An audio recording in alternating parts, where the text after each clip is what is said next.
Sejak kecil aku sudah terbiasa dengan rasa kehilangan. Ibuku meninggal saat aku berusia 7 tahun, meninggalkan kenangan samar berupa senyum hangat dan belayan lembut di rambutku setiap kali aku ketakutan saat malam tiba.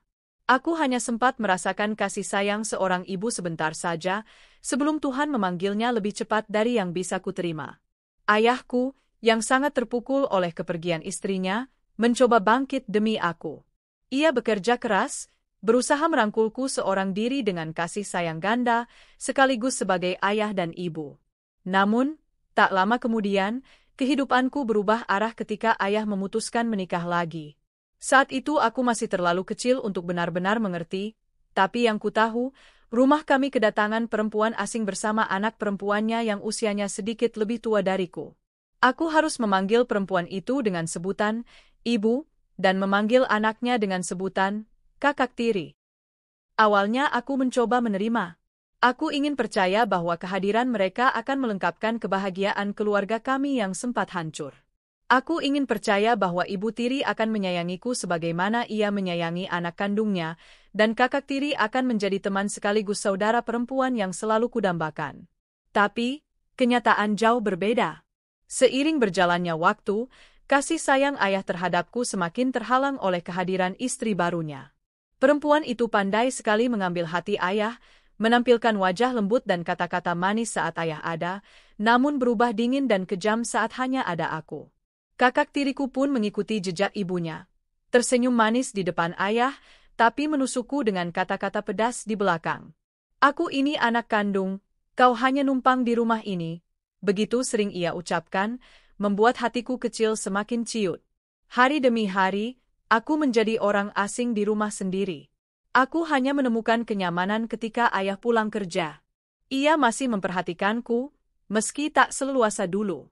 Aku tahu ayah lelah, aku tahu ayah ingin menjaga keseimbangan keluarga barunya, maka aku berusaha mengerti.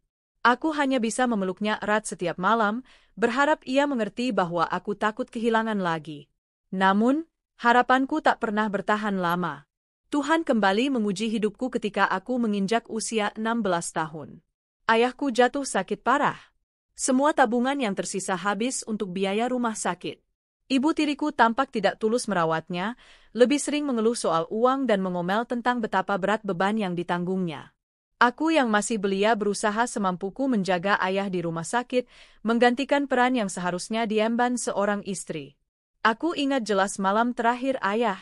Tangannya yang lemah menggenggam tanganku erat, tatapannya penuh kasih dan penyesalan.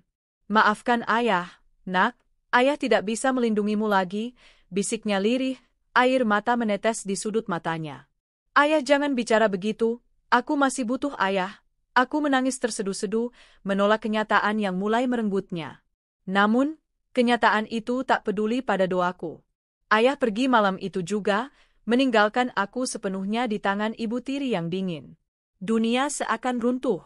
Aku ingin menangis tanpa henti, tapi bahkan kesempatan untuk berduka pun tak benar-benar kumiliki, karena sejak hari itu kehidupanku berubah menjadi mimpi buruk. Rumah yang dulu pernah menjadi tempat berlindung bagiku kini berubah menjadi neraka kecil. Ibu tiriku memperlihatkan wajah aslinya sepenuhnya, galak, kasar, penuh tuntutan. Ia memperlakukanku bukan lagi sebagai anak, melainkan pembantu. Cuci piring itu benar-benar bersih. Jangan malas, bentaknya suatu pagi. Setrika pakaian kakakmu, jangan sampai kusut. Kau tahu dia tidak bisa tampil lusuh di depan teman-temannya. Aku hanya bisa menunduk dan menuruti semua perintahnya. Kakak tiriku, bukannya membantu, malah semakin menjadi-jadi. Ia sering menyuruhku mengerjakan pekerjaannya, mengotori baju dengan sengaja agar aku yang dimarahi, bahkan tak jarang menyebarkan fitnah tentangku di depan ibunya. Pernah suatu kali aku berani membela diri. Saat itu aku masih naif, berpikir kalau aku berkata jujur, ibu tiri akan mengerti. Itu bukan salahku, Bu. Kakak yang diam, bentaknya, lalu tamparan mendarat di pipiku. Jangan berani-berani menyalahkan kakakmu. Kau pikir siapa dirimu berani membantahku? Air mataku jatuh. Rasanya perih bukan hanya di pipi, tapi jauh lebih dalam, di hati. Sejak saat itu, aku belajar diam. Aku belajar menerima semua perlakuan mereka, meski hatiku hancur. Aku tidak punya tempat lain. Aku tidak punya siapa-siapa lagi. Hari-hariku penuh dengan kerja keras. Pagi-pagi sekali aku sudah bangun, menyiapkan sarapan, mencuci piring, menyapu lantai, menimba air, bahkan terkadang mengurus ladang kecil di belakang rumah. Kakak tiriku hanya duduk manis, bersolek, pergi hangout bersama teman-temannya, sementara aku tetap berkutat dengan cucian dan perintah. Tetangga sering melihatku bekerja keras. Beberapa dari mereka kasihan, bahkan ada yang berani menegur ibu tiriku secara halus. Kasihan anak itu, Bu. Biarkan dia sekolah, masa remajanya jangan terampas begitu saja. Tapi ibu tiriku hanya tertawa manis di depan mereka. Ah, tidak apa-apa, Bu. Namanya juga melatih kemandirian. Lagi pula dia memang rajin, jadi saya biarkan dia membantu. Orang-orang hanya bisa menggeleng. Mereka mungkin tahu kebenarannya, tapi tak ada yang benar-benar bisa menolongku. Waktu terus berjalan. Aku beranjak dewasa dalam penderitaan. Sekolahku pun terbengkalai. Ibu tiri sering mencari alasan untuk tidak membiarkan aku hadir di kelas. Ngapain sekolah tinggi-tinggi? Perempuan itu ujung-ujungnya ke dapur juga. Lebih baik kau bantu aku di rumah, katanya sinis. Aku menangis diam-diam setiap kali melihat teman-teman seusiaku berseragam, bercanda bersama, sementara aku hanya bisa mengintip dari jendela dengan sapu di tangan. Rasanya aku terasing dari dunia luar. Aku seperti terpenjara. Namun, aku tetap berusaha bertahan. Aku tidak ingin menyerah pada keadaan.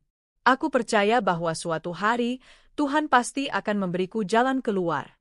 Meski entah kapan, entah bagaimana. Hingga suatu malam, aku mendengar percakapan yang menggetarkan jantungku. Ibu tiri dan kakak tiriku berbicara di ruang tamu, mengira aku sudah tidur. Dari balik pintu kamar, aku mendengar suara lirih penuh panik. Hutang kita sudah menumpuk, Bu. Rentenir itu terus menagih. Kalau kita tidak segera bayar, dia ancam akan menyita rumah ini. Suara kakak tiriku terdengar gemetar. Jangan keras. Aku tahu. Tenanglah, nak. Ibu akan cari jalan. Tapi bagaimana, Bu? Uang kita habis. Aku tidak mungkin masuk penjara gara-gara ini. Aku terdiam. Hutang? Rentenir? Dadaku berdebar.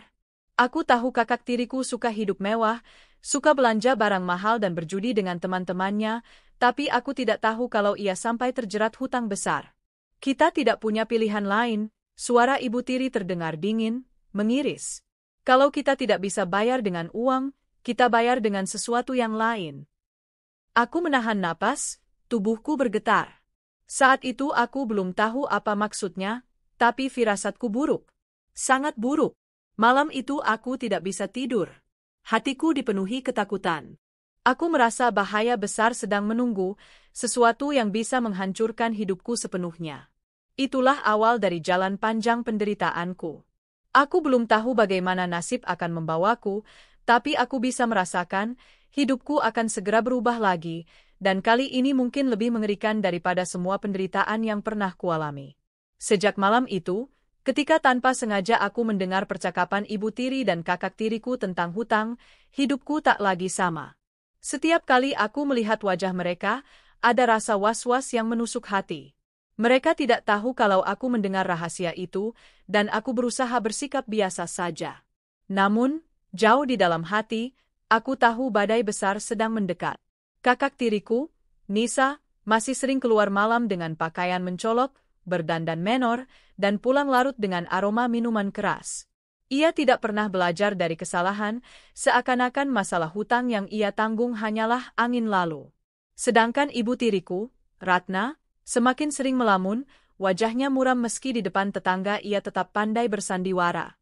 Aku tidak tahu pasti berapa besar hutang yang mereka maksud, tapi dari nada suara panik malam itu, aku bisa menebak jumlahnya tidak sedikit. Kalau mereka tidak mampu bayar, rumah ini bisa disita, pikirku gelisah. Rumah yang dulu dibangun ayah dengan kerja keras, rumah satu-satunya warisan yang tersisa untukku, mungkinkah semua akan lenyap begitu saja? Tapi, ternyata yang mereka khawatirkan lebih dari sekadar rumah. Hari itu, siang terasa begitu terik. Aku sedang mencuci pakaian di halaman belakang ketika suara keras terdengar dari depan rumah. Suara langkah sepatu menghentak tanah, berat dan menimbulkan aura menakutkan. Ratna, sebuah suara garau dan dalam memanggil. Aku terlonjak, mencoba mengintip dari balik jendela dapur. Di depan rumah berdiri seorang lelaki tua dengan perawakan besar, perut buncit, dan wajah bengis. Pakaian hitamnya lusuh, matanya tajam penuh ancaman. Dua pria muda berbadan kekar berdiri di belakangnya, jelas sekali mereka anak buahnya. Rentenir itu. Aku tidak salah duga. Ibu tiri buru-buru keluar, wajahnya dibuat ramah meski jelas-jelas keringat dingin membasahi pelipisnya. Pak Surya, ada apa datang tiba-tiba begini? Suaranya bergetar. Apa maksudmu ada apa? Suara lelaki tua itu meledak. Sudah berbulan-bulan aku menunggu pembayaran hutang anakmu. Kau pikir aku ini tempat amal? Aku bisa mendengar detak jantungku sendiri. Jadi benar, hutang itu ditagih langsung ke rumah. Kakak tiriku keluar dengan wajah pucat, mencoba menenangkan situasi. Pat, saya janji, saya akan bayar. Cuma beri saya waktu sedikit lagi. Tunggu? Tunggu sampai kapan? Rentenir itu melangkah maju, menatap tajam. Bunga hutangmu terus berjalan, Nisa. Kalau begini terus, kau tidak akan pernah sanggup melunasinya.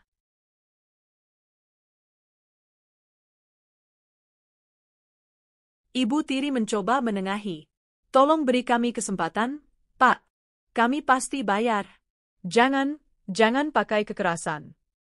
Pak Surya menyipitkan mata, lalu tiba-tiba tertawa pendek, getir.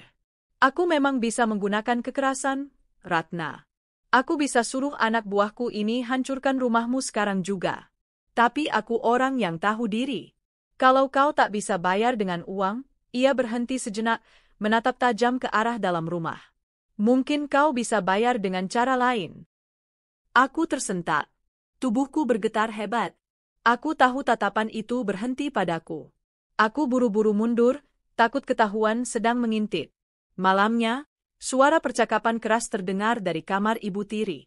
Aku kembali diam-diam mendengarkan. Bu, tidak mungkin aku menyerahkan diriku ke lelaki tua itu. Suara Nisa terdengar ketakutan. Kalau begitu kau mau kita semua hancur? Mau rumah ini disita? Mau kau dipermalukan di depan orang-orang? Jawab ibunya galak. Tapi, aku tidak sanggup, Bu. Aku takut. Hening sejenak, sebelum suara ibu tiri terdengar lagi, lebih dingin. Kalau begitu, kita punya cara lain. Kita tidak harus menyerahkan kau. Siapa maksud ibu? Ada dia, jawabnya pelan, tapi jelas. Anak itu, gadis malang itu, dia tidak berguna di rumah ini, selain jadi beban. Sekarang saatnya dia berguna untuk kita. Aku menutup mulut dengan kedua tanganku agar tidak berteriak. Air mataku langsung jatuh deras. Jadi benar, firasatku tidak salah. Aku yang akan dikorbankan. Sejak malam itu, aku tidak bisa tidur tenang. Setiap kali mendengar pintu berderit, setiap kali ibu tiri memandangku dengan tatapan penuh arti, aku merasa nyawaku akan segera direnggut. Aku ingin kabur, tapi aku tidak tahu kemana harus pergi. Aku tidak punya keluarga lain, tidak punya uang, bahkan tidak punya teman dekat yang bisa menolongku. Aku hanya bisa berdoa setiap malam, berbisik pada Tuhan agar aku diselamatkan dari rencana kejam mereka. Namun doa itu seolah tak segera dijawab. Sore itu, aku baru saja selesai menimba air ketika ibu tiri memanggilku. Suaranya terlalu manis, tidak biasa. Anak, bersiaplah. Kita akan pergi sebentar. Aku ragu. Pergi kemana, Bu? Sudah, jangan banyak tanya. Cepat ganti pakaianmu. Hatiku langsung mencelos. Aku tahu ini saatnya. Dengan tangan gemetar, aku mencoba menunda. Tapi, saya harus menyelesaikan pekerjaan rumah dulu. Tidak usah. Cepat ikut aku. Suaranya meninggi, tatapannya menusuk. Aku menunduk, tidak berani melawan. Di perjalanan, aku semakin yakin ketika melihat arah yang mereka tuju, sebuah rumah besar di pinggir kota, dengan gerbang besi tinggi dan suasana mencekam. Itu rumah rentenir tua itu, Pak Surya. Tubuhku lemas, kakiku gemetar. Aku ingin kabur, tapi tangan Ibu Tiri mencengkeram pergelanganku kuat-kuat. Bu, tolong, jangan serahkan aku meratap dengan suara parau. Diam! Jangan mempermalukan kami, bisiknya tajam. Air mataku jatuh tanpa bisa kutahan. Gerbang rumah itu terbuka, dua pria kekar menunggu di sana. Mereka menatapku dengan senyum sinis, seolah tahu apa yang akan terjadi. Aku dibawa masuk ke ruang tamu yang megah tapi suram, penuh furnitur kayu tua yang membuat udara semakin menyesakkan. Dan di sanalah dia. Pak Surya duduk di kursi besar, menatapku dengan mata penuh hasrat. Ia tersenyum miring, membuat bulu kuduku merinding. Ah, jadi ini gadis itu, katanya pelan, tapi penuh makna. Cantik, segar, lebih baik daripada yang kubayangkan.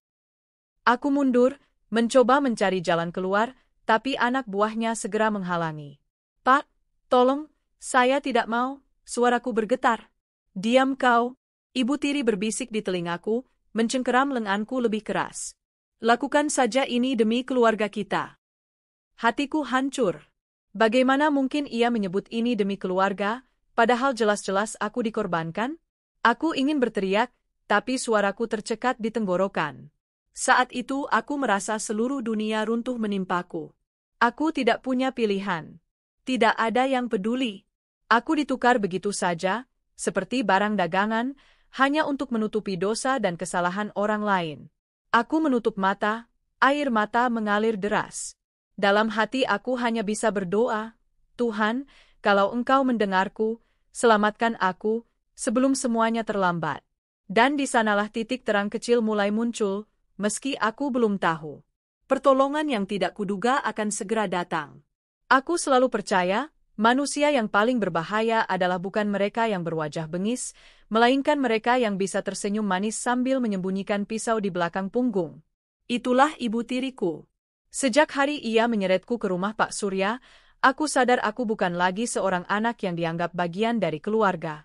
Aku hanya alat tukar, barang dagangan yang bisa ia serahkan kapan saja, seolah aku tidak punya hati, tidak punya harga diri. Namun, hari itu ternyata bukan hari terakhir aku diserahkan. Rupanya, semuanya sudah direncanakan. Pagi itu, Ratna memanggilku dengan suara lembut yang jarang sekali ia gunakan. Nak, hari ini ikut ibu? Ya. Kita akan pergi ke tempat kenalan ibu. Dia mau bantu kita. Aku mengerutkan kening. Kenalan? Membantu? Kata-kata itu terdengar manis, tapi dari sorot matanya, aku tahu ada yang tidak beres. Kemana, Bu? Tanyaku hati-hati. Sudah, jangan banyak tanya. Pokoknya ikut saja. Hatiku berdebar. Aku mencoba mencari alasan. Tapi, Bu, saya harus mencuci baju dulu. Kemarin cucian menumpuk. Diam. Jangan membantah. Bentaknya tiba-tiba, wajahnya kembali menjadi Ratna yang kukenal. Dingin, kasar, tanpa belas kasihan. Aku terdiam, bibirku bergetar, tapi aku tidak bisa menolak. Aku tahu, kalau aku melawan, tamparan atau cambukan akan menghampiri. Kereta tua yang kami tumpangi berderak pelan, membawa kami menuju ujung kota. Jantungku berdetak kencang. Jalanan semakin sepi, rumah-rumah semakin jarang, hingga akhirnya aku melihat gerbang besar hitam dengan pagar besi tinggi. Aku mengenal tempat itu. Itu rumah Pak Surya. Tanganku dingin, keringat bercucuran meski udara begitu panas. Aku ingin kabur dari kursi kereta, melompat ke jalan, lari sejauh mungkin. Tapi tangan Ratna mencengkeram pergelanganku kuat-kuat. Bu, tolong, jangan serahkan saya ke dia, bisikku memohon. Diam. Jangan bikin malu ibu di depan orang kaya. Orang kaya? Hatiku menjerit. Bagaimana bisa ia menyebut rentenir tua berhati serigala itu sebagai orang kaya?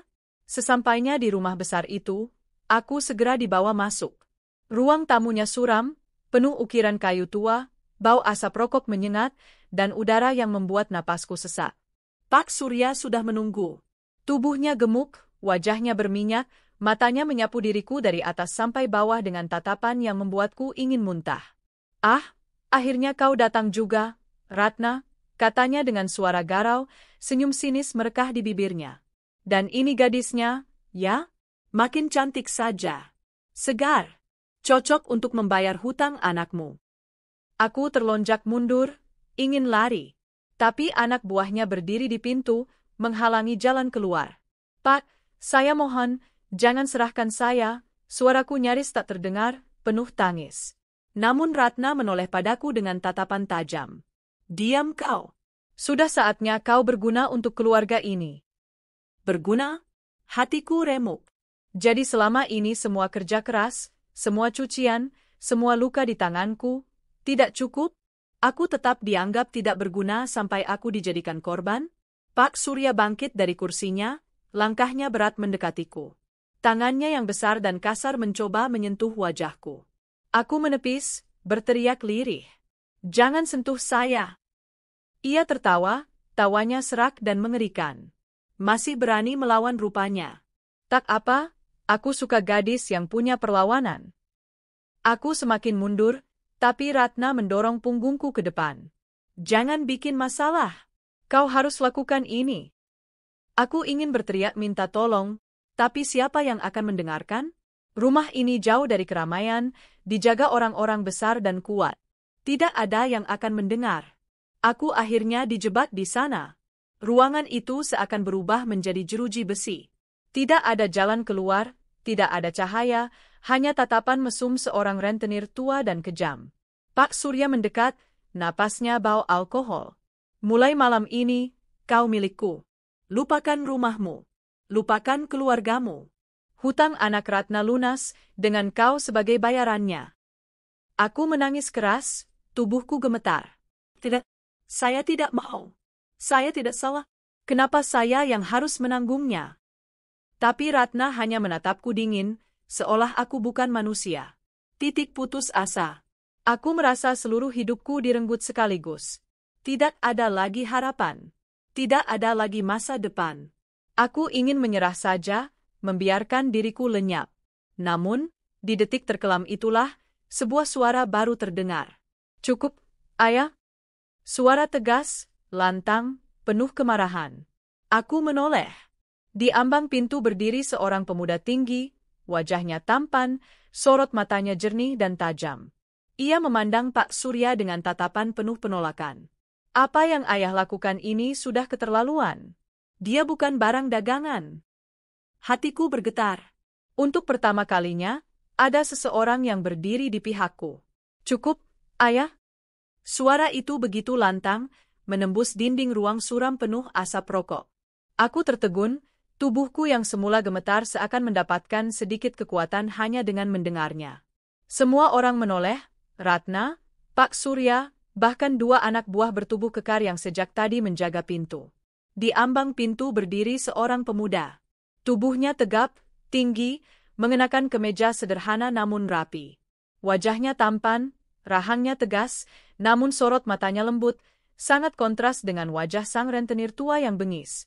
Aku menatapnya lama, mataku basah. Siapa dia? Jangan ikut campur, bentak Pak Surya, wajahnya memerah. Ini urusanku. Aku sedang menagih hutang keluarga Ratna. Pemuda itu melangkah masuk, menatapku sekilas dengan pandangan penuh simpati. Aku tidak peduli soal hutang itu, ayah. Tapi menyeret gadis yang tidak bersalah, memperlakukannya seperti barang dagangan, itu tidak bisa kuterima. Hatiku bergetar hebat. Aku tak percaya ada orang yang berani menentang rentenir sekejam itu, apalagi anaknya sendiri. Pak Surya terbahak, tawanya serak bercampur amarah. Kau ini anak durhaka. Kau pikir kau siapa berani menentangku? Aku anakmu, jawab pemuda itu tegas, suaranya bergetar karena emosi. Justru karena aku anakmu, aku tidak ingin menutup mata melihat kebiadabanmu. Ratna buru-buru menyela, berusaha menenangkan suasana. Pak Surya, jangan marah dulu. Anak Anda hanya salah paham. Kami ikhlas menyerahkan gadis ini. Diam kau. Pemuda itu memotong kasar, menoleh dengan tatapan menusuk ke arah Ratna. Ikhlas? Kau tega menjual anak tirimu sendiri? Apa kau masih pantas disebut ibu? Ratna terdiam, wajahnya pucat. Untuk pertama kalinya aku melihatnya tak berdaya di hadapan orang lain. Pemuda itu kemudian mendekat padaku. Tangannya terulur pelan, seolah ingin menenangkan ketakutanku. Jangan takut. Aku ada di sini. Aku mundur setapak, ragu. Selama ini semua orang di sekelilingku hanya membawa luka. Apa mungkin ada orang yang benar-benar tulus? Namun tatapannya begitu jernih, hangat, penuh keyakinan. Tidak ada niat jahat di sana. Ah, Anda siapa? Suaraku parau, hampir tak terdengar. Aku Arga, jawabnya singkat, tapi mantap. Aku anak Pak Surya. Dan aku janji, aku tidak akan membiarkan siapapun menyakitimu. Hatiku meronta. Namanya bergema di kepalaku. Arga. Nama itu terasa seperti cahaya di tengah gelap gulita. Pak Surya maju, wajahnya merah padam. Arga, jangan ikut campur. Anak ini hutangku, dan aku berhak menagih dengan cara apapun yang ku mau. Arga menoleh tajam. Bukan begitu caranya, ayah. Kalau hutang harus dibayar, ya dibayar dengan uang, bukan dengan harga diri seorang perempuan. Dasar bocah idealis. Kau pikir dunia ini sesuci yang kau hayalkan? Ini dunia nyata. Semua bisa jadi alat tukar. Arga menggeleng, wajahnya muram tapi tegas. Kalau begitu, aku tidak mau jadi bagian dari dunia yang kotor itu. Aku lebih baik jadi musuhmu daripada melihatmu menghancurkan hidup seorang gadis tak bersalah. Aku terperangah. Bagaimana mungkin ia berani berkata seperti itu pada ayahnya sendiri? Pak Surya terdiam sejenak, matanya menyipit penuh amarah. Kau benar-benar memalukan, Arga. Kalau begitu, bawa saja gadis itu. Kita lihat berapa lama kau bisa melindunginya dari dunia luar. Ratna dan Nisa kaget. Pak, jangan. Tapi Arga tidak menunggu. Ia menggenggam tanganku erat, menarikku keluar. Aku berlari bersamanya melewati lorong suram itu, napasku tersengal, mataku masih basah. Dua anak buah sempat bergerak menghalangi, tapi Arga menatap mereka dengan tajam. Singkir, atau kalian berhadapan denganku. Entah mengapa, kedua pria kekar itu ragu. Mereka mundur selangkah, membiarkan kami lewat. Di luar, udara sore terasa lebih segar, meski kakiku hampir tak kuat melangkah. Arga tidak melepas tanganku sedikit pun, seolah takut aku akan hilang jika ia lengah. Kau baik-baik saja? Tanyanya lembut. Aku menggeleng, air mataku jatuh lagi. Aku takut, aku tidak tahu harus bagaimana. Tenanglah, bisiknya. Kau selamat sekarang. Aku janji, aku tidak akan biarkan mereka menyentuhmu lagi. Aku terseduh, bahuku bergetar. Untuk pertama kalinya dalam hidupku, ada seseorang yang berkata akan melindungiku. Arga membawaku ke sebuah rumah sederhana di pinggir kota, jauh dari kemewahan suram rumah ayahnya.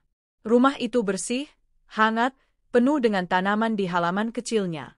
Ini rumah peninggalan ibuku, katanya lirih saat aku menatap sekeliling. Ayah tidak peduli padanya, jadi aku yang merawatnya. Di sini kau aman. Aku hanya bisa menunduk, mataku berkaca-kaca. Kenapa Anda menolong saya? Kita bahkan tidak saling kenal. Arga tersenyum kecil, tatapannya lembut. Karena aku tidak tahan melihat ketidakadilan. Karena aku tahu rasanya kehilangan sesuatu yang berharga. Dan karena aku tidak ingin membiarkan gadis baik seperti kau hancur begitu saja. Kata-kata itu membuat dadaku hangat sekaligus nyeri. Aku ingin percaya, tapi bayangan Ratna dan Pak Surya masih menghantui pikiranku. Malam itu aku tidak bisa tidur. Aku duduk di sudut kamar yang dipinjamkan Arga, merenung. Suara kata-katanya terus terngiang di telingaku. Aku tidak akan membiarkan siapapun menyakitimu lagi. Air mataku kembali jatuh, tapi kali ini berbeda. Ada rasa syukur di sana. Mungkin, hanya mungkin, Tuhan benar-benar mendengar doa-doaku. Di ruang sebelah, aku mendengar suara Arga sedang menyiapkan makan malam sederhana. Aroma sup hangat memenuhi rumah kecil itu. Aku memeluk lutut, tersenyum tipis di tengah tangis. Untuk pertama kalinya sejak ayah meninggal, aku merasa ada yang peduli padaku lagi. Esok paginya, saat aku terbangun, Arga sudah menunggu di teras, membawa segelas teh hangat. Pagi, sapanya singkat, senyumnya menenangkan. Aku menerima gelas itu dengan tangan bergetar. Terima kasih, untuk semuanya. Tidak perlu berterima kasih. Aku hanya melakukan apa yang seharusnya dilakukan seorang manusia. Aku menatapnya lama. Manusia. Kata itu sederhana, tapi bagiku selama ini hampir asing. Aku tidak pernah diperlakukan seperti manusia di rumah Ibu Tiri. Aku selalu dianggap beban, dianggap sampah. Tapi pemuda ini, anak rentenir, melihatku berbeda. Hatiku bergetar. Untuk pertama kalinya, ada cahaya kecil menyelinap masuk ke dalam hidupku. Aku tahu masalah belum selesai. Aku tahu Ratna dan Nisa tidak akan tinggal diam. Aku tahu Pak Surya masih akan mencari cara menagih hutangnya. Tapi aku juga tahu satu hal, aku tidak lagi sendirian. Karena aku sudah bertemu dia. Arga, pemuda tampan berhati baik yang tanpa ragu melawannya sendiri demi menyelamatkanku. Dan sejak hari itu, jalan hidupku mulai berubah. Sejak malam ketika Arga menyelamatkanku dari jerat Pak Surya dan Ibu Tiriku, hidupku berubah. Aku masih sering terbangun dengan mimpi buruk, bayangan wajah Ratna dan ancaman rentenir tua itu kerap menghantui. Namun ada satu hal yang membuatku kuat. Setiap kali aku terjaga, selalu ada suara langkah Arga, selalu ada tatapan matanya yang menenangkan. Hari-hariku kini berbeda. Aku tak lagi menghabiskan waktu dengan menyeka air mata di dapur rumah Ibu Tiri. Aku mulai merasakan bagaimana rasanya dihargai sebagai manusia. Arga tidak pernah memperlakukanku seperti beban. Ia menanyakan pendapatku, mengajakku berbicara, bahkan mendengarkan keluh kesahku yang mungkin baginya remeh. Di rumah kecil peninggalan ibunya, aku merasa seperti menemukan kembali arti rumah yang sebenarnya. Tanaman-tanaman di halaman, aroma masakan sederhana, suara burung pagi, dan, terutama, kehadiran Arga. Meski begitu, hatiku masih diliputi keraguan. Apakah aku pantas menerima semua kebaikan ini? Bagaimana jika Ratna kembali mencariku? Bagaimana jika Arga hanya bersimpati sesaat, lalu meninggalkanku? Malam-malam panjang kuhabiskan merenung di tepi jendela kamar kecil itu. Arga pernah bertanya kenapa mataku selalu sembab saat pagi, dan aku hanya menjawab, aku sulit tidur. Ia tak memaksaku bercerita, dan justru sikap itulah yang membuatku ingin suatu hari berani membuka segalanya. Suatu sore, saat matahari condong ke barat, aku dan Arga duduk di bangku kayu halaman rumah. Laras, panggilnya lembut. Aku menoleh, jantungku berdegup. Ia jarang sekali menyebut namaku dengan nada selembut itu. Kau tidak perlu terus memikirkan apa yang dilakukan keluargamu, katanya pelan. Kau tidak bersalah. Mereka yang seharusnya menanggung malu. Aku menggigit bibir, menahan perih di dada. Tapi aku tetap merasa hina, Arga. Mereka menjadikan aku sebagai alat tukar. Seolah-olah aku tidak punya nilai selain tubuhku. Arga menatapku lama, lalu menggenggam tanganku. Hangat, tegas. Jangan pernah bilang begitu lagi. Kau berharga. Lebih dari yang bisa kau bayangkan. Aku melihatnya, Laras. Aku merasakannya. Aku tercekat. Air mata mengalir begitu saja. Dan untuk pertama kalinya, aku tidak merasa malu menangis di depan seseorang. Hari-hari berikutnya, hubungan kami semakin dekat. Kami sering berbicara hingga larut malam, membicarakan hal-hal kecil seperti mimpi masa kecil, makanan kesukaan, bahkan buku yang pernah kubaca diam-diam di perpustakaan sekolah. Suatu malam, ketika hujan deras mengguyur atap seng rumah kecil itu, Arga berkata, Laras, aku tahu aku bukan lelaki sempurna. Aku hanya anak seorang rentenir, hidupku penuh noda. Tapi sejak aku bertemu kau, aku merasa hidupku punya arti. Aku menoleh kaget. Nafasku tercekat. Aku ingin kau tahu, aku jatuh cinta padamu. Hujan di luar seakan berhenti sejenak. Kata-kata itu menggema di kepalaku. Aku terdiam, tubuhku kaku. Bagian dari diriku ingin melonjak bahagia, tapi bagian lain masih diliputi rasa takut. Arga, suaraku bergetar. Aku takut. Aku tidak pernah merasakan apa-apa selain luka. Bagaimana aku bisa percaya pada cinta? Arga tersenyum lembut, meski ada gurat sedih di matanya. Tidak apa-apa. Aku tidak meminta kau percaya sekarang. Aku hanya ingin kau tahu, aku akan tetap di sini. Aku akan membuktikan dengan waktu. Aku menunduk, menangis dalam diam. Dalam hatiku, benih kecil bernama cinta mulai tumbuh. Namun kebahagiaan kecil itu tak bertahan lama. Beberapa minggu setelah aku tinggal bersama Arga, kabar mulai beredar bahwa Pak Surya murka karena anak durhaka-nya mencuri calon pelunasan hutang. Ratna juga tidak tinggal diam. Ia menyebarkan gosip di kampung bahwa aku kabur membawa kekayaan keluarga, padahal aku tidak membawa apapun selain luka. Malam itu Arga duduk tegang, wajahnya serius. Kita tidak bisa terus seperti ini, Laras. Ayahku tidak akan berhenti. Dia akan mencarimu lagi. Aku gemetar. Apa yang harus kita lakukan? Arga menatapku mantap. Ada satu cara. Aku ingin melindungimu dengan sepenuh hatiku. Dan aku tahu caranya hanya satu, menikahimu. Aku terperangah, jantungku seperti berhenti berdetak. Ah, apa kau serius? Tanyaku terbata. Arga mengangguk. Ya, kalau kita menikah, kau akan punya perlindungan hukum dan sosial. Ayahku tidak bisa lagi memperlakukanmu seenaknya. Dan aku bisa menjagamu sepenuhnya sebagai suamimu. Aku terdiam, mataku berkaca-kaca.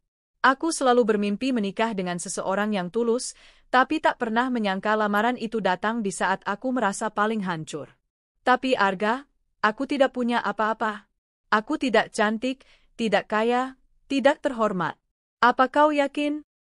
Ia tersenyum, menatapku penuh keyakinan. Aku tidak butuh semua itu. Aku hanya butuh kau. Kau yang sederhana, apa adanya, tapi berhati kuat. Itulah yang membuatku jatuh cinta. Tangisku pecah. Aku menutup wajah dengan kedua tangan, sementara Arga menggenggam tanganku erat. Malam itu, aku mengangguk di tengah tangis. Ya, Arga, aku mau. Hari-hari berikutnya dipenuhi kesibukan kecil. Kami tidak punya banyak uang, apalagi keluarga yang mendukung. Tapi Arga tetap bersikeras melangsungkan pernikahan sederhana. Ia menghubungi sahabat ibunya yang masih hidup, seorang perempuan tua bernama Buwati, yang dengan senang hati membantu mempersiapkan segalanya. Kau beruntung, Nak Laras, kata Buwati sambil tersenyum. Arga itu pemuda baik. Ibunya dulu selalu berharap ia menemukan istri yang berhati tulus. Dan aku rasa itu kau. Aku hanya bisa menunduk malu, hatiku berdebar.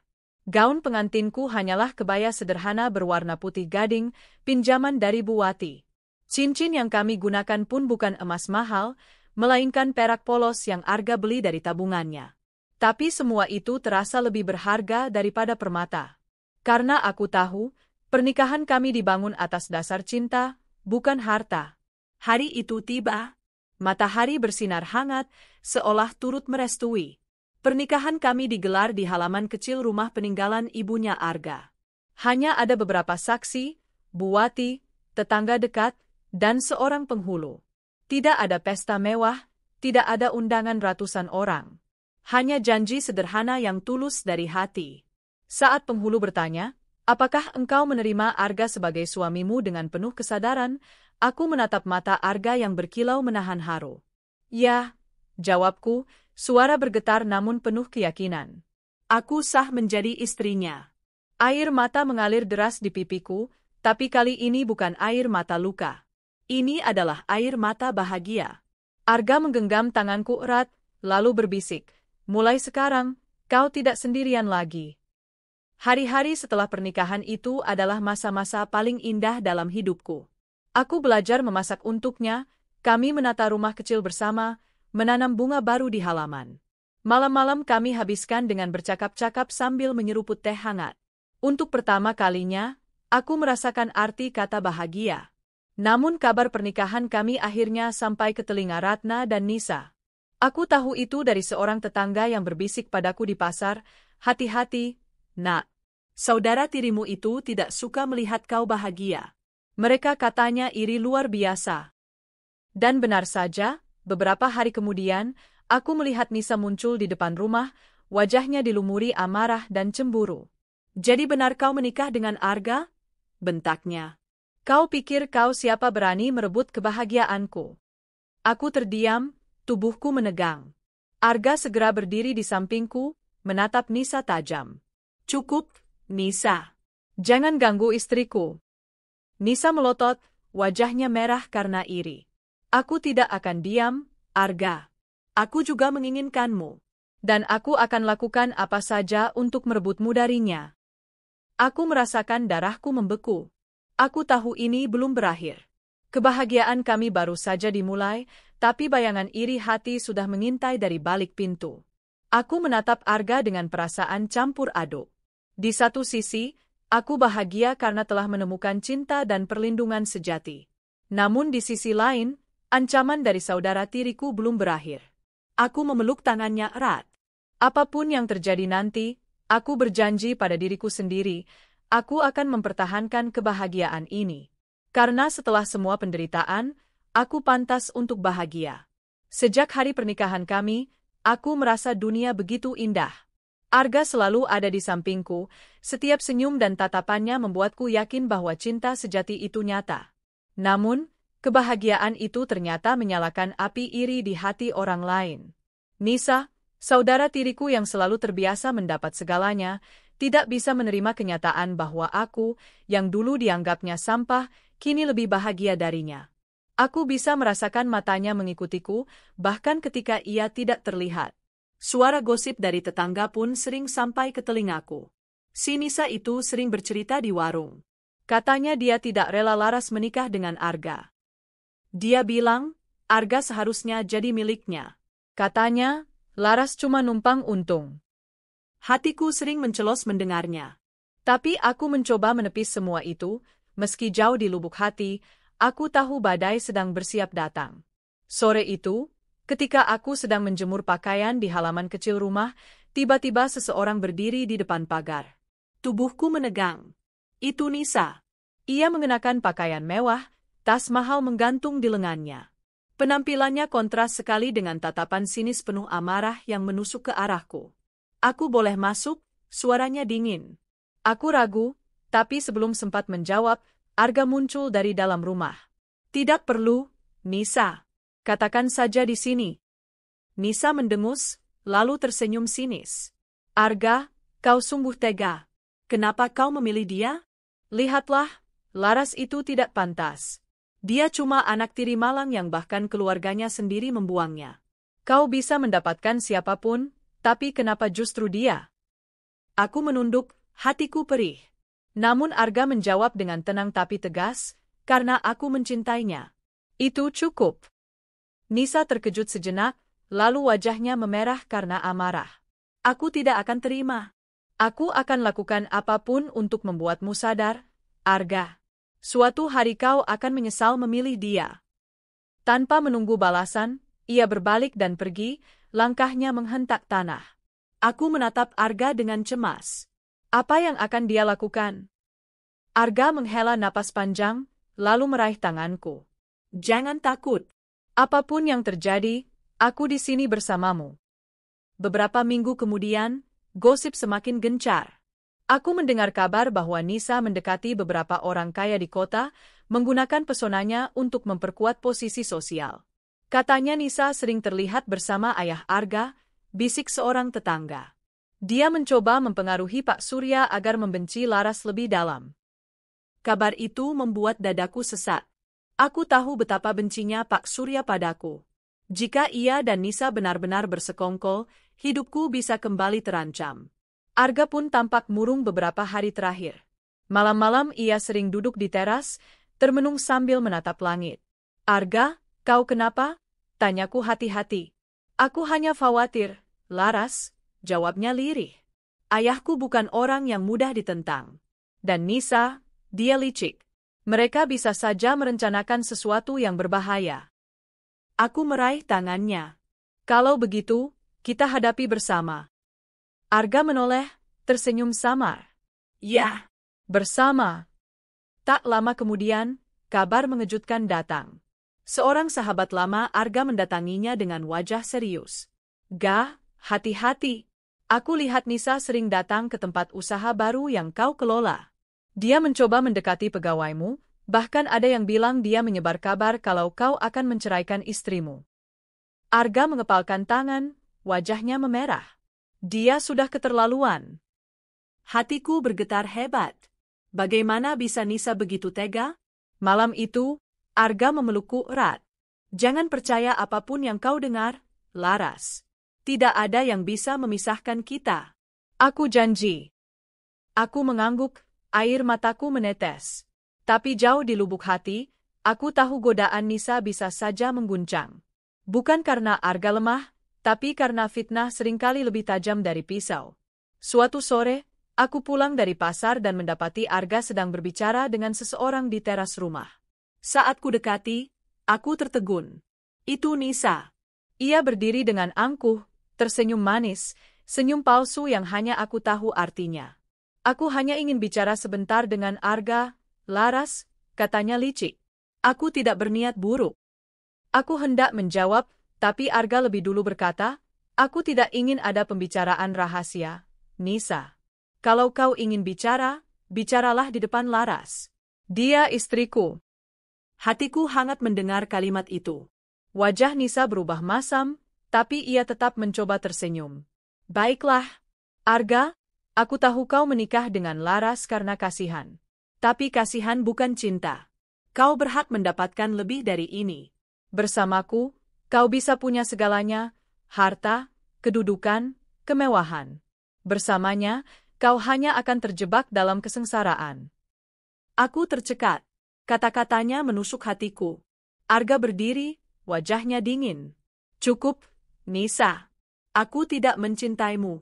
Dan aku tidak butuh apapun yang kau tawarkan. Aku bahagia bersama Laras, dan itu yang tidak akan pernah kau pahami. Nisa menegang, wajahnya merah padam.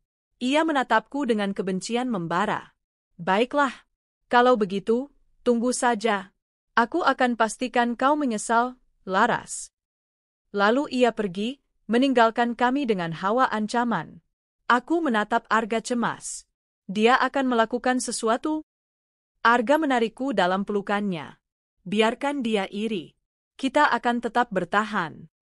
Beberapa hari kemudian, kabar buruk itu datang. Salah seorang tetangga berlari ke rumah dengan napas terengah. Arga, Laras, kalian harus tahu, Nisa melaporkan kalian ke Pak Surya. Dia bilang pernikahan kalian palsu, hanya akal-akalan untuk kabur dari hutang. Darahku seakan berhenti mengalir. Tidak, seruku. Dia tidak bisa. Tentu dia bisa, potong Arga, wajahnya tegang. Ayahku punya pengaruh. Kalau dia menganggap pernikahan kita palsu, dia bisa mengajukan gugatan. Aku terisak, tubuhku lemas. Apa yang harus kita lakukan? Arga memegang kedua bahuku, menatap mataku penuh keyakinan. Kita buktikan cinta kita nyata. Kita hadapi mereka, Laras. Jangan biarkan kebencian mereka merusak kita. Aku mengangguk, meski air mataku tak berhenti jatuh. Hari-hari berikutnya penuh tekanan. Pak Surya mengirim orang-orangnya untuk mengintimidasi, sementara Nisa terus menyebar fitnah. Namun anehnya, semakin banyak fitnah dilontarkan, semakin kuat aku dan Arga saling menggenggam. Kami berdoa bersama, bekerja sama menjaga usaha kecil Arga, bahkan belajar mengabaikan gosip. Tetangga yang tadinya ragu, perlahan mulai melihat kebenaran. Mereka menyaksikan bagaimana Arga benar-benar tulus mencintaiku, bukan sekadar kasihan. Mereka menyaksikan bagaimana aku berusaha menjadi istri yang mendukung, meski dalam kesederhanaan. Dan diam-diam, simpati itu mulai tumbuh di sekitar kami. Namun bagi Nisa, semua itu justru semakin menyakitkan. Suatu malam, ia datang lagi, kali ini tidak sendirian. Ia bersama Ratna, ibu tiriku. Wajah mereka sama-sama dipenuhi kebencian. Kau benar-benar memalukan, Laras, bentak Ratna. Kau mencuri kebahagiaan anakku. Kau menjerat Arga dengan air mata dan kepura-puraan. Aku hanya bisa terdiam, tubuhku gemetar. Arga maju, melindungiku. Cukup, kalian tidak berhak menuduh istriku seenaknya. Aku yang memilih menikah dengannya, bukan karena paksaan siapapun. Jika kalian ingin menyalahkan seseorang, salahkan aku, bukan dia. Ratna melotot, Nisa menggertakkan gigi. Kau akan menyesal, Arga. Kau tidak tahu siapa lawanmu. Mereka pergi meninggalkan rumah dengan ancaman. Aku jatuh terduduk, air mata bercucuran. Arga memelukku erat. Jangan takut, Laras. Mereka bisa mencoba merusak kita, tapi mereka tidak bisa menghancurkan cinta kita. Aku menggenggam tangannya, berusaha percaya. Tapi jauh di hati, aku tahu ini belum berakhir. Iri hati Nisa membara, dan Ratna berdiri di sisinya. Mereka bersatu melawan kami, menyusun rencana busuk untuk merebut kebahagiaan yang baru saja kutemukan. Namun satu hal yang tak mereka sadari, aku bukan lagi Laras yang pasrah dan tak berdaya. Bersama Arga, aku siap melawan. Apapun yang terjadi, aku tidak akan membiarkan mereka merebut kebahagiaanku lagi. Hari-hari setelah kunjungan Ratna dan Nisa terasa berat. Aku dan Arga tetap berusaha hidup normal, tetapi bayangan ancaman itu terus menghantui. Setiap kali aku pergi ke pasar, aku merasa ada mata yang mengikutiku. Setiap malam, suara langkah asing terdengar samar di luar pagar rumah kecil kami. Aku tahu, mereka tidak akan diam. Dan benar saja, badai itu akhirnya datang. Suatu sore, ketika matahari mulai redup, seorang tetangga berlari ke rumah kami dengan wajah panik. Arga, Laras, cepat keluar. Ada keributan di balai desa. Ratna dan Nisa datang bersama orang-orangnya, mereka menuduh kalian penipu. Darahku seakan berhenti mengalir. Aku menoleh pada Arga dengan cemas. Ia menggenggam tanganku erat. Inilah saatnya, Laras, katanya pelan namun tegas. Kita harus hadapi mereka. Balai desa penuh sesak. Warga berkumpul, wajah-wajah penasaran menatap ke arah Ratna dan Nisa yang berdiri di depan, ditemani beberapa lelaki bertubuh besar, anak buah Pak Surya. Begitu aku dan Arga masuk, semua mata tertuju pada kami. Suasana mendadak hening, hanya terdengar desis angin sore yang menyusup lewat jendela. Itulah mereka, teriak Nisa sambil menunjuk ke arahku. Perempuan itu merebut suamiku. Dia menjerat Arga dengan pura-pura lemah, padahal dia hanya ingin harta. Aku terperangah. Suamiku? Ia mengaku Arga miliknya? Ratna menambahkan dengan suara lantang. Betul, Laras itu anak durhaka.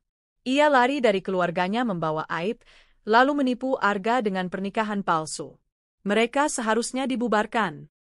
Gosip berdesir di antara warga. Beberapa tampak percaya, beberapa lain ragu. Hatiku nyaris runtuh, tapi genggaman tangan Arga menguatkanku. Arga melangkah maju. Suaranya lantang, penuh keyakinan. Cukup. Semua orang di sini harus tahu, aku menikahi Laras dengan kesadaran penuh. Tidak ada paksaan, tidak ada kepura-puraan. Aku mencintainya, dan dia istriku yang sah di mata hukum dan agama. Warga berbisik-bisik. Beberapa mengangguk, sebagian masih bimbang. Nisa tertawa sinis. Cinta? Jangan bohong, Arga. Kau hanya kasihan padanya. Kalau benar kau mencintainya, buktikan. Apa yang bisa dia berikan padamu selain air mata? Aku menggigil, merasa ditelanjangi di depan orang banyak. Namun Arga menatap Nisa tajam. Kau salah, Nisa. Laras memberiku sesuatu yang tidak bisa kau berikan, ketulusan. Kau hanya tahu iri, ambisi, dan kebencian. Itulah sebabnya aku tidak pernah bisa mencintaimu. Suasana mendidih. Wajah Nisa memerah, matanya berkilat penuh dendam. Tak terima, Ratna maju selangkah. Arga, kau dibutakan oleh perempuan itu. Kau tidak tahu siapa dia sebenarnya. Laras itu, dia anak dari keluarga yang bangkrut, tidak punya harga diri. Bahkan ibunya dulu meninggalkan ayahnya karena laki-laki lain. Aku tercekat. Itu tidak benar, seruku, air mataku jatuh. Ibu meninggal karena sakit, bukan karena hal lain. Jangan kau hina dia. Warga makin riuh. Beberapa tampak marah pada Ratna karena menjelek-jelekkan orang yang sudah tiada. Seorang tetua desa akhirnya angkat suara. Cukup. Kalau kalian ingin menyelesaikan ini, kita buktikan dengan cara yang adil. Perlihatkan bukti bahwa pernikahan ini palsu. Jika tidak, berhentilah menyebar fitnah. Ratna dan Nisa terdiam, wajah mereka menegang. Mereka tidak punya bukti. Tiba-tiba, seorang lelaki dari kerumunan melangkah maju. Ia salah satu anak buah Pak Surya, tapi wajahnya terlihat gelisah. Aku tidak tahan lagi, katanya gemetar. Sebenarnya Ratna dan Nisa yang memaksa kami menyebarkan gosip. Mereka ingin menjatuhkan Laras karena iri. Mereka juga merencanakan untuk menculik Laras dan menyerahkannya kembali pada Pak Surya. Semua ternganga. Ratna dan Nisa panik. Bohong. Jangan percaya omong kosong itu, teriak Nisa. Namun lelaki itu mengeluarkan sebuah kertas lusuh dari sakunya. Ini surat perintah yang ditulis tangan Ratna sendiri.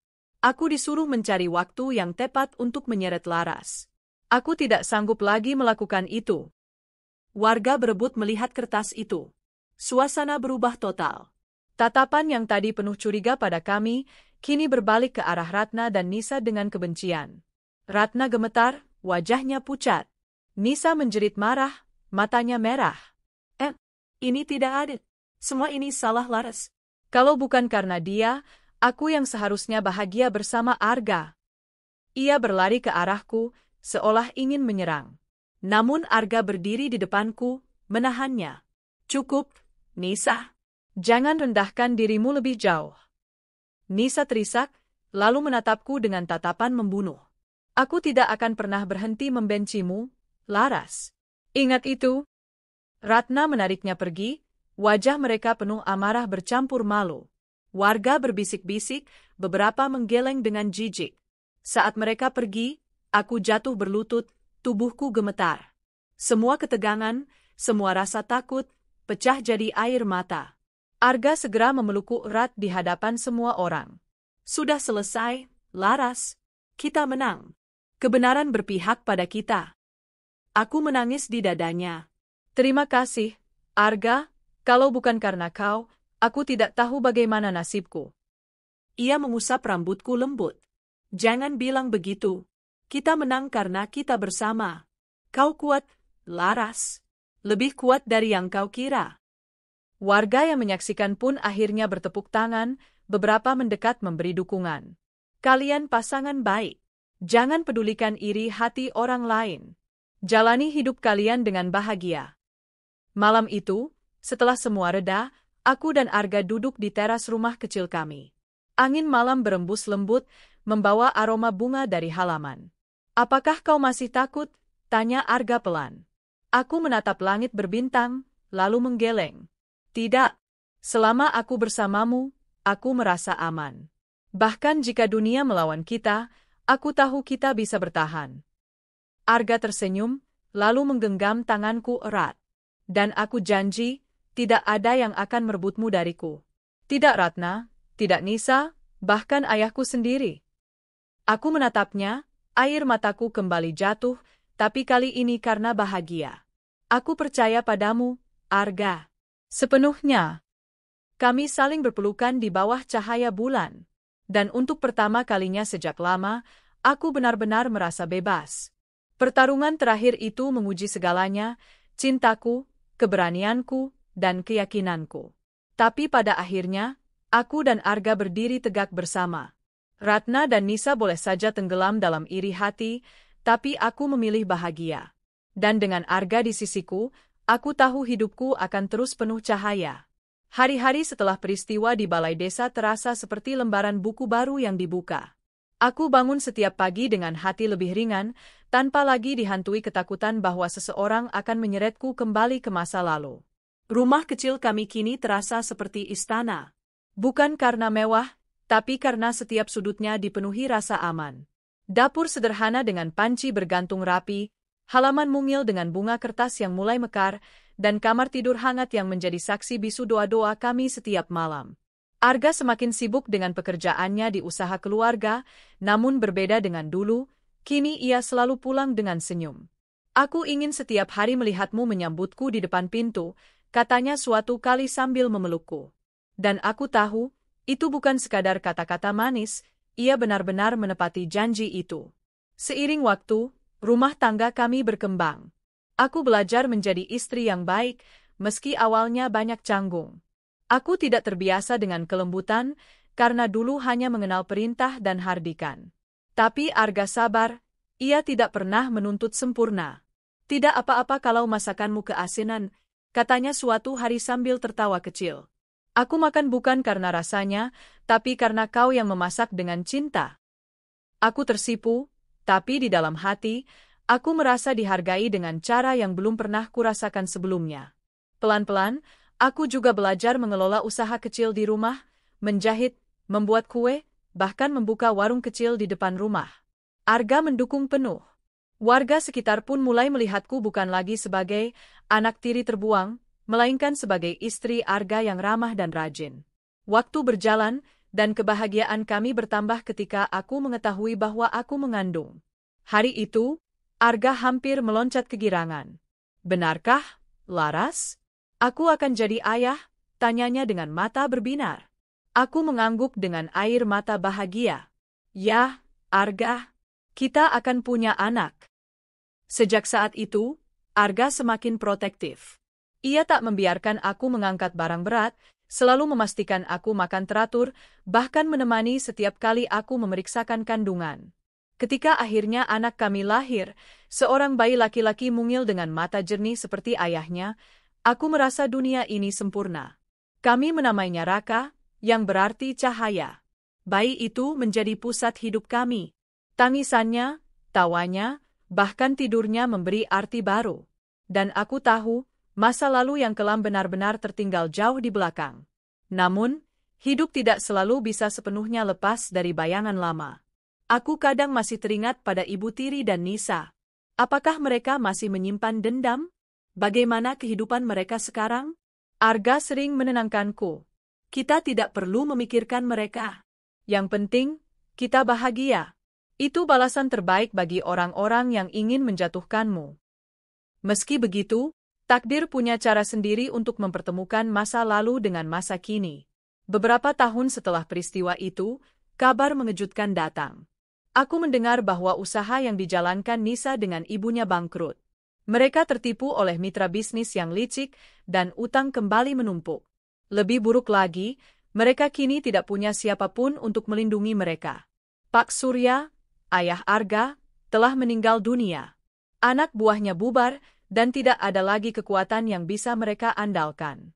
Aku mendengar gosip bahwa Ratna jatuh sakit karena stres, sementara Nisa terpaksa bekerja serabutan untuk bertahan hidup. Sebagian diriku merasa puas, ini balasan atas semua kejahatan mereka. Namun, bagian lain dari hatiku merasa iba. Bagaimanapun, mereka pernah menjadi keluargaku, meski penuh luka. Takdir mempertemukan kami kembali pada suatu siang. Aku sedang duduk di warung kecilku ketika seorang perempuan lusuh masuk. Rambutnya acak-acakan, wajahnya tirus. Butuh beberapa detik bagiku untuk mengenalinya. Itu Nisa. Ia menatapku dengan mata sayu. Tidak ada lagi sorot angkuh yang dulu selalu melekat padanya. "Laras," suaranya par. Aku butuh bantuanmu." Aku terdiam. Semua kenangan pahit menyerbu, hinaan, fitnah, bahkan usaha menculikku. Tapi di hadapanku sekarang, bukan lagi musuh yang angkuh, melainkan perempuan yang kalah oleh hidup. Setelah hening panjang, aku berkata, "Aku akan membantumu, tapi bukan untuk mengulang masa lalu. Aku hanya ingin memastikan kau bisa bertahan hidup." Aku memberi Nisa makanan, bahkan pekerjaan kecil di warungku. Warga terkejut melihatku melakukannya, tapi aku tahu itu yang terbaik. Dengan begitu, aku tidak lagi menyimpan dendam. Ratna sendiri akhirnya meninggal dunia tak lama setelah itu, tanpa sempat meminta maaf padaku. Aku hanya bisa mendoakannya. Hari-hari berlalu, dan kehidupanku bersama Arga dan Raka semakin indah. Kami pindah ke rumah yang lebih besar, namun tetap sederhana. Usaha kami berkembang, Raka tumbuh cerdas dan penuh kasih sayang. Suatu malam, ketika kami duduk di teras rumah baru, Raka yang sudah bisa bicara memelukku. "Ibu, ayah, aku sayang kalian." Aku menangis haru, merasakan kebahagiaan yang sempurna. Semua luka masa lalu telah sembuh, tergantikan oleh cinta keluarga kecilku. Arga menatapku dengan mata yang sama seperti hari pertama ia menyelamatkanku. "Aku janji, Laras, seumur hidupku, aku akan membuatmu bahagia." Dan aku percaya padanya. Karena kini aku tahu, bahagia bukan tentang kemewahan, melainkan tentang bersama orang yang mencintai kita apa adanya. Kisahku yang dulu penuh luka kini menjadi cerita kemenangan.